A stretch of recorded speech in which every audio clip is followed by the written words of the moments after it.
সম্মেলন করেন। তার সঙ্গে ছিলেন কলকাতার পুলিশ কমিশনার মনোজ ভার্মাও। সেখানেই কসবায় তালা ভেঙে স্কুল পরিদর্শকের অফিসে ঢুকে পড়া চাকরিহারাদের ওপর হালকা বলপ্রয়োগ করা হয়েছে একথা স্বীকার করে নেন পুলিশ কমিশনার।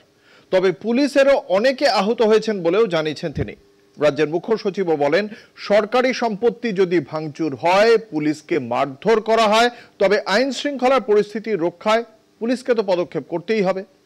পাশাপাশি তার বক্তব্য, 7 তারিখ মুখ্যমন্ত্রী ভরসা দিয়েছিলেন চাকরিহারাদের পাশে আছেন, আমরা তাদের পাশে থাকার সমস্ত রকম চেষ্টা করছি। তা সত্ত্বেও কারো প্ররোচনায় এমন ঘটনা ঘটছে, এটা বাঞ্ছনীয় নয়। আজকে যে ঘটনা ঘটেছে আপনারা দেখেছেন, অনেক জায়গায় সরকারি যে সম্পত্তি আছে এটা ডিস্ট্রয় করারও চেষ্টা হয়েছে। আমাদের সিনিয়র সার্জেন্টও খুব সিরিয়াসলি ইনজার্ডও হয়েছেন। এর মধ্যে কিছুটা অ্যাকশন যেটা নেওয়া হয়েছে যাতে আর ল অ্যান্ড অর্ডার পরিস্থিতি খারাপ না হয়, এটাও পুলিশ বাধ্য হয়ে অনেক পারসুয়েশন, অনেক রিকোয়েস্ট করার পরে একটা পরিস্থিতিকে সামলানো হয়েছে। তো এটা কোনোভাবে বাঞ্ছনীয় নেই।